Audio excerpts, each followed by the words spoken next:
Capítulo 3. La lucha por la existencia. Su relación con la selección natural. Antes de entrar en el asunto de este capítulo debo hacer algunas observaciones preliminares para mostrar cómo la lucha por la existencia se relaciona con la selección natural. Se vio en el capítulo pasado que entre los seres orgánicos en estado natural existe alguna variabilidad individual y, en verdad, no tengo noticia de que esto haya sido nunca discutido. Y si se admite la existencia de variedades bien marcadas, no tiene importancia para nosotros el que una multitud de formas dudosas sean llamadas especies, subespecies o variedades, ni que categoría, por ejemplo, tengan derecho a ocupar las 200 o 300 formas dudosas de plantas británicas. Pero la simple existencia de variabilidad individual y de unas pocas variedades bien marcadas, aunque necesaria como fundamento para esta obra, nos ayuda poco a comprender cómo aparecen las especies en la naturaleza. Cómo se han perfeccionado todas esas exquisitas adaptaciones de una parte de la organización a otra o a las condiciones de vida, o de un ser orgánico a otro ser orgánico. Vemos estas hermosas adaptaciones mutuas del modo más evidente en el pájaro carpintero y en el muérdago, y solo un poco menos claramente en el más humilde parásito que se adhiere a los pelos de un cuadrúpedo o a las plumas de un ave, en la estructura del coleóptero que bucea en el agua, en la simiente plumosa, a la que transporta la más suave brisa. En una palabra, vemos hermosas adaptaciones donde quiera y en cada una de las partes del mundo orgánico.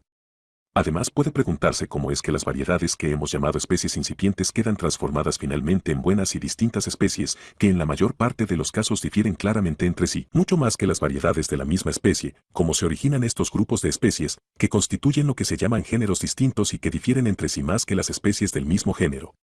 Todos estos resultados, como veremos más extensamente en el capítulo próximo, son consecuencia de la lucha por la vida. Debido a esta lucha, las variaciones, por ligeras que sean y cualquiera que sea la causa de que procedan, si son en algún grado provechosas a los individuos de una especie en sus relaciones infinitamente complejas con otros seres orgánicos y con sus condiciones físicas de vida, tenderán a la conservación de estos individuos y serán, en general, heredadas por la descendencia. La descendencia también tendrá así mayor probabilidad de sobrevivir, pues de los muchos individuos de una especie cualquiera que nacen periódicamente, solo un pequeño número puede sobrevivir.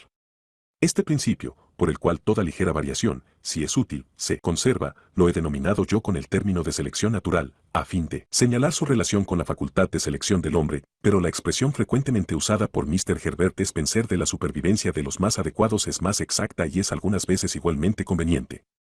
Hemos visto que el hombre puede, indudablemente, producir por selección grandes resultados y puede adaptar los seres orgánicos a sus usos particulares mediante la acumulación de variaciones, ligeras pero útiles, que le son dadas por la mano de la naturaleza, pero la selección natural, como veremos más adelante, es una fuerza siempre dispuesta a la acción y tan inconmensurablemente superior a los débiles esfuerzos del hombre como las obras de la naturaleza lo son a las del arte. Discutiremos ahora, con algo más de detalle, la lucha por la existencia. En mi obra futura este asunto será tratado, como bien lo merece, con mayor extensión. Ag. P. de Candolle y Lyell han expuesto amplia y filosóficamente que todos los seres orgánicos están sujetos a rigurosa competencia. Por lo que se refiere a las plantas, nadie ha tratado este asunto con mayor energía y capacidad que W. Herbert, Dean de Manchester, lo que, evidentemente, es resultado de su gran conocimiento en horticultura. Nada más fácil que admitir de palabra la verdad de la lucha universal por la vida, ni más difícil, por lo menos, así lo he experimentado yo, que tener siempre presente esta conclusión, y, sin embargo, si no se fija por completo en la mente la economía entera de la naturaleza, con todos los hechos de distribución, rareza, abundancia, extinción y variación, serán vistos confusamente o serán por completo mal comprendidos.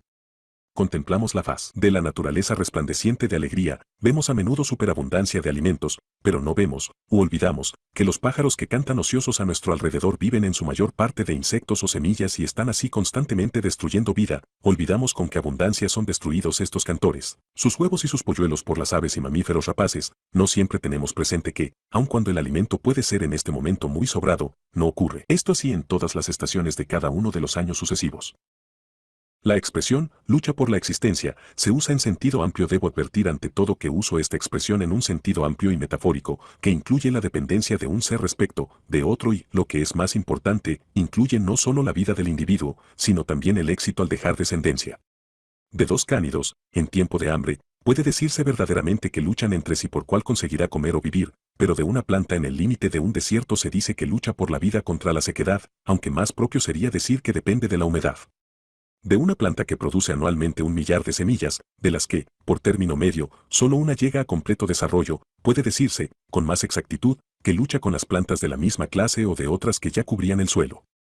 El muérdago depende del manzano y de algunos otros árboles, mas solo en un sentido muy amplio puede decirse que lucha con estos árboles, pues si sobre un mismo árbol crecen demasiados parásitos de estos, se extenúa y muere, pero de varias plantitas de muérdago que crecen muy juntas sobre la misma rama puede decirse con más exactitud que luchan mutuamente. Como el muérdago es diseminado por los pájaros, su existencia depende de ellos, y puede decirse metafóricamente que lucha con otras plantas frutales, tentando a los pájaros a tragar y diseminar de este modo sus semillas. En estos varios sentidos, que pasan insensiblemente de uno a otro, empleo por razón de conveniencia la expresión general lucha por la existencia. Progresión geométrica del aumento de la rápida progresión en que tienden a aumentar todos los seres orgánicos resulta inevitablemente una lucha por la existencia. Todo ser que durante el curso natural de su vida produce varios huevos o semillas tiene que sufrir destrucción durante algún periodo de su vida, o durante alguna estación, o de vez en cuando en algún año, pues, de otro modo, según el principio de la progresión geométrica, su número sería pronto tan extraordinariamente grande que ningún país podría mantener el producto. De aquí que, como se producen más individuos que los que pueden sobrevivir, tiene que haber en cada caso una lucha por la existencia, ya de un individuo con otro de su misma especie o con individuos de especies distintas, ya con las condiciones físicas de vida. Esta es la doctrina de Moulses, aplicada con doble motivo, al conjunto de los reinos animal y vegetal, pues en este caso no puede haber ningún aumento artificial de alimentos ni ninguna limitación prudente por el matrimonio. Aunque algunas especies puedan estar aumentando numéricamente en la actualidad con más o menos rapidez, no pueden hacerlo todas, pues no cubrían en el mundo.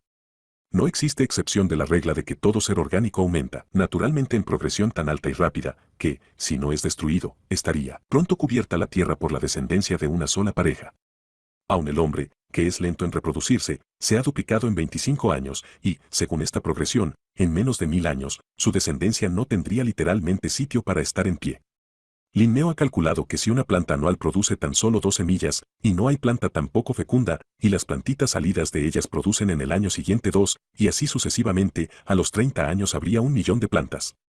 El elefante es considerado como el animal que se reproduce más despacio de todos los conocidos, y me he tomado el trabajo de calcular la progresión mínima probable de su aumento natural. Será lo más seguro admitir que empieza a criar a los 30 años, y que continúa criando hasta los 90, produciendo en este intervalo 6 hijos, y que sobrevive hasta los 100 años, y siendo así, después de un periodo de 740 a 750 años habría aproximadamente 19 millones de elefantes vivos descendientes de la primera pareja. Pero sobre esta materia tenemos pruebas mejores que los cálculos puramente teóricos, y son los numerosos casos registrados de aumento asombrosamente rápido de varios animales en estado salvaje cuando las circunstancias han sido favorables para ellos durante 2 o 3 años consecutivos.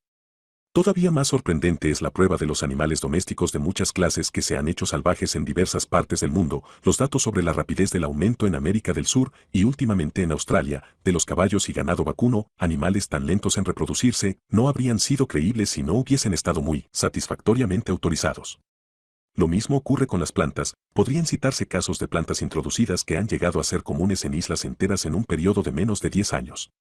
Algunas de estas plantas, tales como el cardo común y un cardo alto, que son actualmente comunísimas en las vastas llanuras de La Plata, cubriendo leguas cuadradas casi con exclusión de toda otra planta, han sido introducidas de Europa, y hay plantas que, según me dice el doctor Falconer, se extienden actualmente en la India desde el Cabo Comorín hasta el Himalaya, las cuales han sido importadas de América después de su descubrimiento. En estos casos, y podrían citarse otros infinitos, nadie supone que la fecundidad de animales y plantas haya aumentado súbita y transitoriamente en grado sensible. La explicación evidente es que las condiciones de vida han sido sumamente favorables y que, a consecuencia de ello, ha habido menos destrucción de adultos y jóvenes, y que casi todos los jóvenes han podido criar. Su progresión geométrica de aumento, cuyo resultado nunca deja de sorprender, explica sencillamente su aumento extraordinariamente rápido y la amplia difusión en la nueva patria. En estado natural, casi todas las plantas, una vez desarrolladas, producen semillas cada año, y entre los animales son muy pocos los que no se aparean anualmente. Por lo cual podemos afirmar confiadamente que todas las plantas y animales tienden a aumentar en progresión geométrica, que todos poblarían con rapidez cualquier sitio en el cual puedan existir de algún modo, y que esta tendencia geométrica al aumento ha de ser contrarrestada por la destrucción en algún periodo de la vida. El estar familiarizados con los grandes animales domésticos tiende, creo yo, a despistarnos. Vemos que no hay en ellos gran destrucción, pero no tenemos presente que anualmente se matan millares de ellos para alimento, y que en estado natural un número igual tendría que invertirse de algún modo. La sola diferencia entre los organismos que anualmente producen huevos y semillas por millares y los que producen muy pocos es que los que crían lentamente requerirían algunos años más para poblar en condiciones favorables un distrito entero, aunque fuese grandísimo. El cóndor pone un par de huevos, y el avestruz de América una veintena, y, sin embargo, en el mismo país, el cóndor puede ser el más numeroso de los dos, el petrel, Fulmarus glacialis, no pone más que un huevo, y, no obstante, se cree que es el ave más numerosa del mundo. Una especie de mosca deposita centenares de huevos, y otra, como la hipovosca, uno solo, pero esta diferencia no determina cuántos individuos de la misma especie pueden mantenerse en una comarca. Un gran número de huevos tiene alguna importancia para las especies que dependen de una cantidad variable de comida, pues esto les permite aumentar rápidamente en número, pero la verdadera importancia de un gran número de huevos o semillas es compensar la mucha destrucción en algún periodo de la vida, y este periodo, en la gran mayoría de los casos, es un periodo temprano. Si un animal puede de algún modo proteger sus propios huevos y crías, pueden producirse un corto número y, sin embargo, el promedio de población puede mantenerse perfectamente, pero si son destruidos muchos huevos y crías, tienen que producirse muchos o la especie acabará por extinguirse. Para mantener el número completo de individuos de una especie de árbol que viviese un promedio de 1000 años sería suficiente el que se produjese una sola semilla una vez cada 1000 años, suponiendo que esta semilla no fuese nunca destruida y que tuviese seguridad de germinar en un lugar adecuado. Así, pues, en todos los casos el promedio de un animal o planta depende solo indirectamente de sus huevos o semillas. Al contemplar la naturaleza es muy necesario tener siempre presente las consideraciones precedentes, no olvidar que todos y cada uno de los seres orgánicos puede decirse que están esforzándose hasta el extremo por aumentar en número, que cada uno vive merced a una lucha en algún periodo de su vida, que inevitablemente los jóvenes o los adultos, durante cada generación o repitiéndose a intervalos, padecen importante destrucción. Disminúyase cualquier obstáculo, mitíguese la destrucción, aunque sea poquísimo, y el número de individuos de la especie crecerá casi instantáneamente hasta llegar a cualquier cantidad. Naturaleza de los obstáculos para el aumento. Las causas que contienen la tendencia natural de cada especie al aumento son obscurísimas. Consideremos la especie más vigorosa, cuanto mayor sea su número, tanto más tenderá a aumentar todavía. No sabemos exactamente cuáles sean los obstáculos, ni siquiera en un solo caso. Y no sorprenderá esto a nadie que reflexione cuán ignorantes somos en este punto, aun en lo que se refiere a la humanidad, a pesar de que está tan incomparablemente mejor conocida que cualquier otro animal. Este asunto de los obstáculos al aumento ha sido competentemente tratado por varios autores, y espero discutirlo con considerable extensión en una obra futura, especialmente en lo que se refiere a los animales salvajes de América del Sur. Aquí haré solo algunas observaciones, nada más que para recordar al lector algunos de los puntos capitales. Los huevos o los animales muy jóvenes parece que generalmente sufren mayor destrucción, pero no siempre es así. En las plantas hay una gran destrucción de semillas, pero, de algunas observaciones que he hecho, resulta que las plantitas sufren más por desarrollarse en terreno ocupado ya densamente por otras plantas. Las plantitas, además, son destruidas en gran número por diferentes enemigos, por ejemplo, en un trozo de terreno de 3 pies de largo y 2 de ancho, cavado y limpiado, y donde no pudiese haber ningún obstáculo por parte de otras plantas, señalé todas las plantitas de hierbas indígenas a medida que nacieron, y, de 357, nada menos que 295 fueron destruidas, principalmente por babosas e insectos. Si se deja crecer césped que haya sido bien guadañado, y lo mismo sería con césped rozado por cuadrúpedos, las plantas más vigorosas matarán a las menos vigorosas, a pesar de ser plantas completamente desarrolladas. Así, de 20 especies que crecían en un pequeño espacio de césped segado, de 3 pies por 4, 9 especies perecieron porque se permitió a las otras crecer sin limitación. La cantidad de alimento para cada especie señala naturalmente el límite extremo a que cada especie puede llegar, pero con mucha frecuencia, lo que determina el promedio numérico de una especie no es el obtener alimento, sino el servir de presa a otros animales. Así, parece que apenas hay duda de que la cantidad de perdices y liebres en una gran hacienda depende principalmente de la destrucción de las alimañas. Si durante los próximos 20 años no se matase en Inglaterra ni una pieza de caza, y si, al mismo tiempo, no fuese destruida ninguna alimaña, habría, según toda probabilidad, menos caza que ahora, aun cuando actualmente se matan cada año centenares de miles de piezas. Por el contrario, en algunos casos, como el del elefante, ningún individuo es destruido por animales carnívoros, pues aun el tigre en la India rarísima vez se atreve a atacar a un elefante pequeño protegido por su madre. El clima desempeña un papel importante en determinar el promedio de individuos de una especie, y las épocas periódicas de frío o sequedad extremos parecen ser el más eficaz de todos los obstáculos para el aumento de individuos.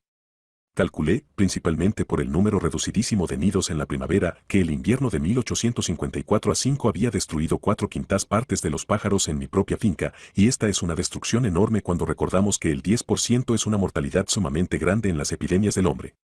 La acción del clima parece, a primera vista, por completo independiente de la lucha por la existencia, pero en tanto en cuanto el clima obra principalmente reduciendo el alimento, lleva a la más severa lucha entre los individuos, ya de la misma especie, ya de especies distintas, que viven de la misma clase de alimento. Aún en los casos en que el clima, por ejemplo, extraordinariamente frío, obra directamente, los individuos que sufrirán más serán los menos vigorosos o los que hayan conseguido menos alimento al ir avanzando el invierno. Cuando viajamos de sur a norte o de una región húmeda a otra seca, vemos invariablemente que algunas especies van siendo gradualmente cada vez más raras y por fin desaparecen y, como el cambio de clima es visible, nos vemos tentados de atribuir todo el efecto a su acción directa.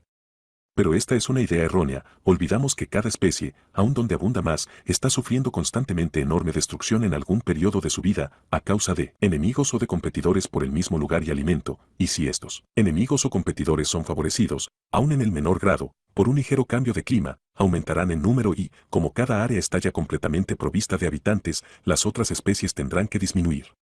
Cuando viajamos hacia el sur y vemos una especie de crecer en número podemos estar seguros de que la causa estriba exactamente lo mismo en que otras especies son favorecidas como en que aquella es perjudicada.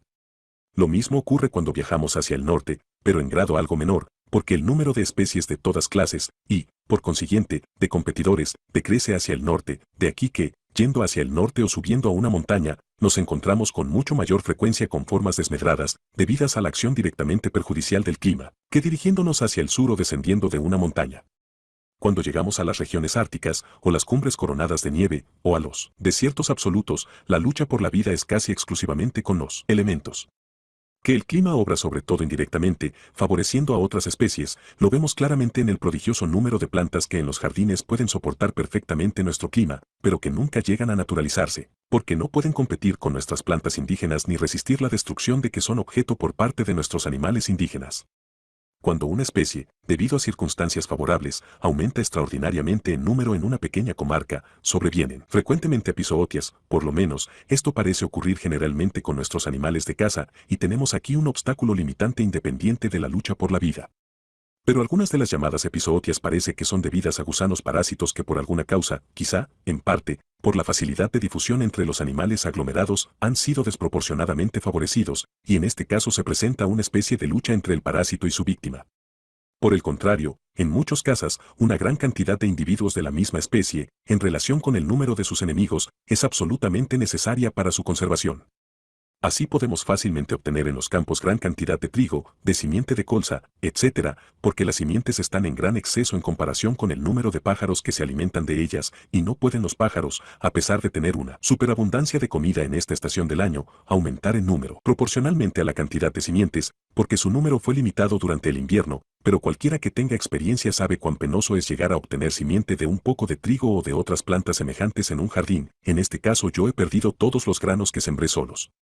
Esta opinión de la necesidad de una gran cantidad de individuos de la misma especie para su conservación explica, creo yo, algunos hechos extraños en estado natural, como el de que plantas muy raras sean algunas veces sumamente abundantes en los pocos manchones donde existen, y el de que algunas plantas sociales sean sociales, esto es, abundantes en individuos aún en el límite extremo de su área de dispersión, pues en estos casos podemos creer que una planta pudo vivir solamente donde las condiciones de su vida fueron tan favorables que muchas pudieron vivir juntas y salvar de este modo la especie de una destrucción total. He de añadir que los buenos efectos del cruzamiento y los malos efectos de la unión entre individuos parientes próximos, indudablemente entran en juego en muchos de estos casos, pero no quiero extenderme aquí sobre este asunto. Complejas relaciones mutuas de plantas y animales en la lucha por la existencia. Muchos casos se han registrado que muestran lo complejo e inesperado de los obstáculos y relaciones entre los seres orgánicos que tienen que luchar entre sí en el mismo país. Daré únicamente un solo ejemplo, que, aunque sencillo, me interesó en Staffordshire, en la hacienda de un pariente, donde tenía abundantes medios de investigación. Había un brezal grande y sumamente estéril, que no había sido tocado por la mano del hombre, pero varios acres, exactamente de la misma naturaleza, habían sido cercados 25 años antes y plantados de pino silvestre. El cambio en la vegetación espontánea de la parte plantada del brezal era muy notable, más de lo que se ve generalmente, al pasar de un terreno a otro completamente diferente. No solo el número relativo de las plantas de brezo variaba por completo, sino que 2 especies de plantas, sin contar las gramíneas y los querex, que no podían encontrarse en el brezal florecían en las plantaciones. El efecto en los insectos debió haber sido mayor, pues 6 aves insectívoras que no se podían encontrar en el brezal eran muy comunes en las plantaciones y el brezal era frecuentado por 2 o 3 aves insectívoras distintas. Vemos aquí qué poderoso ha sido el efecto de la introducción de un solo árbol, no habiéndose hecho otra cosa más, excepto el haber cercado la tierra de modo que no pudiese entrar el ganado. Pero cuán importante elemento es el cercado lo vi claramente cerca de Farnham, en Surrey. Hay allí grandes brezales con algunos grupos de viejos pinos silvestres en las apartadas cimas de los cerros. En los últimos 10 años han sido cercados grandes espacios, y multitud de pinos sembrados naturalmente están creciendo tan densos, que no pueden vivir todos. Cuando me cercioré de que estos arbolitos no habían sido sembrados ni plantados quedé tan sorprendido, por su número, que fui a situarme en diferentes puntos de vista, desde donde pude observar centenares de acres del brezal no cercado, y no pude, literalmente, ver un solo pino silvestre, excepto los grupos viejos plantados. Pero examinando atentamente entre los tallos de los brezos, encontré una multitud de plantitas y arbolitos que habían sido continuamente rozados por el ganado vacuno. En una yarda cuadrada, en un sitio distante unas 100 yardas de uno de los grupos viejos de pinos, conté 22 arbolillos, y uno de ellos, con 26 anillos de crecimiento, había durante varios años intentado levantar su copa por encima de los tallos del brezo y no lo había conseguido. ¿No es maravilloso que, en cuanto la tierra fue cercada, quedase densamente cubierta de pinitos creciendo vigorosos? Sin embargo, el brezal era tan sumamente estéril y tan extenso, que nadie hubiera imaginado nunca que el ganado hubiese buscado su comida tan atenta y eficazmente. Vemos aquí que el ganado determina en absoluto la existencia del pino, pero en diferentes regiones del mundo los insectos determinan la existencia del ganado. Quizá el Paraguay ofrece el ejemplo más curioso de esto, pues, allí, ni el ganado vacuno, ni los caballos, ni los perros se han hecho nunca cimarrones, a pesar de que al norte y al sur abundan en estado salvaje, y Azara y Renguer han demostrado que esto es debido a ser más numerosa en el Paraguay cierta mosca que pone sus huevos en el ombligo de estos animales cuando acaban de nacer. El aumento de estas moscas, con ser numerosas como lo son, debe de estar habitualmente contenido de varios modos, probablemente por otros insectos parásitos. De aquí que si ciertas aves insectívoras disminuyesen en el Paraguay, los insectos parásitos probablemente aumentarían, y esto haría disminuir el número de las moscas del ombligo, entonces el ganado vacuno y los caballos llegarían a hacerse salvajes, lo cual, sin duda, alteraría mucho la vegetación, como positivamente lo he observado en regiones de América del Sur. Esto, además, influiría mucho en los insectos, y esto, como acabamos de ver en Staffordshire, en las aves insectívoras, y así, progresivamente, en círculos de complejidad siempre creciente. No quiero decir que en la naturaleza las relaciones sean siempre tan sencillas como estas. Batallas tras batallas han de repetirse continuamente con diferente éxito y, sin embargo, tarde o temprano, las fuerzas quedan tan perfectamente equilibradas que el aspecto del mundo permanece uniforme durante largos periodos de tiempo, a pesar de que la cosa más insignificante daría la victoria a un ser orgánico sobre otro. Sin embargo, tan profunda es nuestra ignorancia y tan grande nuestra presunción, que nos maravillamos cuando oímos hablar de la extinción de un ser orgánico, y, como no vemos la causa, invocamos cataclismos para desolar la tierra o inventamos leyes sobre la duración de la vida. Estoy tentado de dar un ejemplo más, que muestre cómo plantas y animales muy distantes en la escala de la naturaleza están unidas entre sí por un tejido de complejas relaciones. Más adelante tendré ocasión de mostrar que la planta exótica Lobelia fulgens nunca es visitada en mi jardín por los insectos, y que, por consiguiente, a causa de su peculiar estructura, jamás produce ni una semilla. Casi todas nuestras plantas orquídeas requieren absolutamente visitas de insectos que trasladen sus masas polínicas y de este modo las fecunden. He averiguado por experimentos que los abejorros son casi indispensables para la fecundación del pensamiento, viola tricolor, pues otros himenópteros no visitan esta flor. También he encontrado que las visitas de los himenópteros son necesarias para la fecundación de algunas clases de trébol. Por ejemplo, 20 cabezas de trébol blanco, Trifolium repens, produjeron 2.290 semillas, pero otras 20 cabezas resguardadas de los himenópteros no produjeron ni una. Además, 100 cabezas de trébol rojo, T. pratense, produjeron 2.700 semillas, pero el mismo número de cabezas resguardadas no produjo ni una sola semilla. Solo los abejorros visitan el trébol rojo, pues los otros himenópteros no pueden alcanzar al néctar. Se ha indicado que las mariposas pueden fecundar los tréboles, pero dudo cómo podrían hacerlo en el caso del trébol rojo, pues su peso no es suficiente para deprimir los pétalos llamados alas. De aquí podemos deducir como sumamente probable que si todo el género de los abejorros llegase a extinguirse o a ser muy raro en Inglaterra, los pensamientos y el trébol rojo desaparecerían por completo. El número de abejorros en una comarca depende en gran medida del número de ratones de campo, que destruyen sus nidos, y el coronel Newman, que ha prestado mucha atención a la vida de los abejorros, cree que más de 2/3 de ellos son destruidos así en toda Inglaterra. Ahora bien, el número de ratones depende mucho, como todo el mundo sabe, del número de gatos, y el coronel Newman dice, junto a las aldeas y poblaciones pequeñas he encontrado los nidos de abejorros en mayor número que en cualquier otra parte, lo que atribuyo al número de gatos que destruyen a los ratones. Por consiguiente, es completamente verosímil que la presencia de un felino muy abundante en una comarca pueda determinar, mediante la intervención primero de los ratones y luego de los himenópteros, la frecuencia de ciertas flores en aquella comarca. En cada especie probablemente entran en juego muchos obstáculos diferentes, obrando en diferentes periodos de la vida y durante diferentes estaciones o años, siendo por lo general un obstáculo, o unos pocos, los más poderosos, pero concurriendo todos a determinar el promedio de individuos y aún la existencia de la especie. En algunos casos puede demostrarse que obstáculos muy diferentes actúan sobre la misma especie en diferentes regiones. Cuando contemplamos las plantas y arbustos que cubren una intrincada ladera estamos tentados de atribuir sus clases y número relativo a lo que llamamos casualidad. Pero ¿cuán errónea opinión es esta? Todo el mundo ha oído que cuando se desmonta un bosque americano surge una vegetación muy diferente, pero se ha observado que las antiguas ruinas de los indios en los Estados Unidos del Sur, que debieron de estar antiguamente desembarazadas de árboles, muestran ahora la misma diversidad y proporción de especies que la selva virgen que los rodea. ¿Qué lucha debe de haberse efectuado durante largos siglos entre las diferentes especies de árboles esparciendo cada uno sus semillas por millares? ¿Qué guerra entre insectos, entre insectos, caracoles y otros animales y las aves y mamíferos de presa, esforzándose todos por aumentar, alimentándose todos unos de otros, o de los árboles, sus semillas y pimpollos, o de otras plantas que cubrieron antes el suelo e impidieron así el crecimiento de los árboles? Échese al aire un puñado de plumas y todas caen al suelo, según leyes definidas, pero qué sencillo es el problema de cómo caerá cada una comparado con el de la acción y reacción de las innumerables plantas y animales que han determinado en el transcurso de siglos los números proporcionales y las clases de árboles que crecen actualmente en las antiguas ruinas indias. La dependencia de un ser orgánico respecto de otro, como la de un parásito respecto de su víctima, existe generalmente entre seres distantes en la escala de la naturaleza. En este caso están también a veces los seres de que puede decirse rigurosamente que luchan entre sí por la existencia, como en el caso de las diferentes especies de langosta y los cuadrúpedos herbívoros. Pero la lucha será casi siempre muy severa entre los individuos de la misma especie, pues frecuentan las mismas regiones, necesitan la misma comida y están expuestos a los mismos peligros. En el caso de variedades de la misma especie, la lucha será por lo general igualmente severa, y algunas veces vemos pronto decidida la contienda, por ejemplo, si se siembran juntas diferentes variedades de trigo y la simiente mezclada se siembra de nuevo, algunas de las variedades que mejor se acomoden al suelo y clima, o que sean naturalmente más fértiles, vencerán a las otras, y producirán así más simiente, y, en consecuencia, suplantarán en pocos años a las otras variedades. Para conservar un conjunto mezclado, aun cuando sea de variedades tan próximas como los guisantes de olor de diferentes colores, hay que recoger el fruto separadamente cada año y mezclar entonces las semillas en la proporción debida, de otro modo, las clases más débiles decrecerían en número, invariablemente y desaparecerían.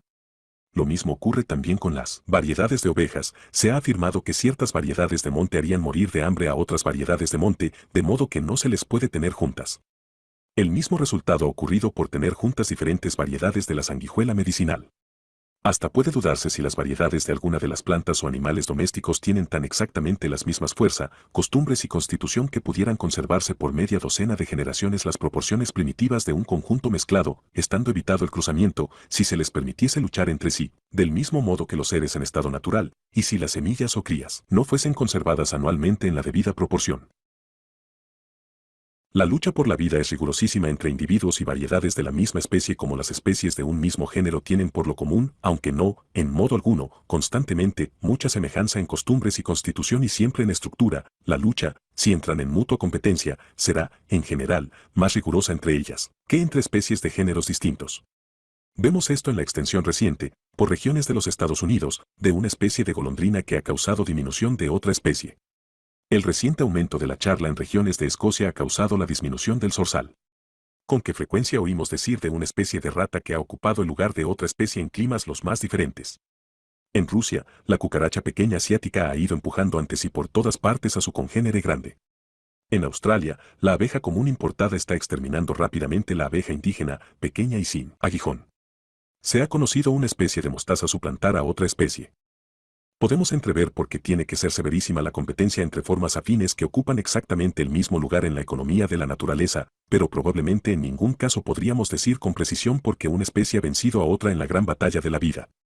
Un corolario de la mayor importancia puede deducirse de las observaciones precedentes, y es que la estructura de todo ser orgánico está relacionada de modo esencialísimo, aunque frecuentemente oculto, con la de todos los otros seres orgánicos con que entra en competencia por el alimento o residencia, o de los que tiene que escapar, o de los que hace presa.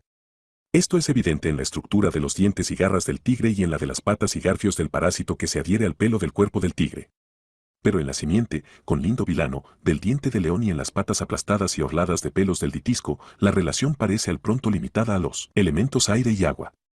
Sin embargo, la ventaja de las simientes con vilano se halla indudablemente en estrechísima relación con el estar la tierra cubierta ya densamente de otras plantas, pues las simientes pueden repartirse más lejos y caer en terreno no ocupado. En el ditisco, la estructura de sus patas, también adaptadas para bucear, le permite competir con otros insectos acuáticos, cazar presas para él y escapar de servir de presa a otros animales. La provisión de alimento almacenada en las semillas de muchas plantas parece a primera vista que no tiene ninguna clase de relación con otras plantas, pero, por el activo crecimiento de las plantas jóvenes producidas por esta clase de semillas, como los guisantes y las judías, cuando se siembran entre hierba alta, puede sospecharse que la utilidad principal de este alimento en la semilla es favorecer el crecimiento de las plantitas mientras que están luchando con otras plantas que crecen vigorosamente a todo su alrededor. Consideramos una planta en el centro de su área de dispersión. ¿Por qué no duplica o cuadruplica su número? Sabemos que puede perfectamente resistir bien un poco más de calor o de frío, de humedad o de sequedad, pues en cualquier otra parte se extiende por comarcas un poco más calurosas o más frías, más húmedas o más secas. En este caso podemos ver claramente que si queremos con la imaginación conceder a la planta el poder aumentar en número tendremos que concederle alguna ventaja sobre sus competidores o sobre los animales que la devoran. En los confines de su distribución geográfica, un cambio de constitución relacionado con el clima sería evidentemente una ventaja para nuestra planta, pero tenemos motivo para creer que muy pocas plantas y animales se extienden tan lejos que sean destruidos por el rigor del clima. La competencia no cesará hasta que alcancemos los límites extremos de la vida en las regiones árticas o en las orillas de un desierto absoluto. La tierra puede ser extremadamente fría o seca, y, sin embargo, habrá competencia entre algunas especies, o entre los individuos de la misma especie, por los lugares más calientes o más húmedos. Por consiguiente, podemos ver que cuando una planta o un animal es colocado en un nuevo país entre nuevos competidores, las condiciones de su vida cambiarán generalmente de un modo esencial, aun cuando pueda el clima ser exactamente el mismo que en su país anterior. Si su promedio de individuos ha de aumentar en el nuevo país, tendríamos que modificar este animal o planta de un modo diferente del que habríamos tenido que hacerlo en su país natal, pues habríamos de darle ventaja sobre un conjunto diferente de competidores o enemigos. Es conveniente el intentar dar de este modo, con la imaginación, a una especie cualquiera, una ventaja sobre otra. Es probable que ni en un solo caso sabríamos cómo hacerlo. Esto debiera convencernos de nuestra ignorancia acerca de las relaciones mutuas de todos los seres orgánicos, convicción tan necesaria como difícil de adquirir.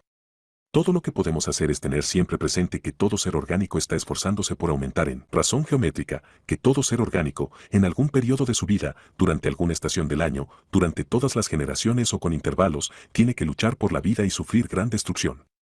Cuando reflexionamos sobre esta lucha nos podemos consolar con la completa seguridad de que la guerra en la naturaleza no es incesante, que no se siente ningún miedo, que la muerte es generalmente rápida y que el vigoroso, el sano, el feliz, sobrevive y se multiplica.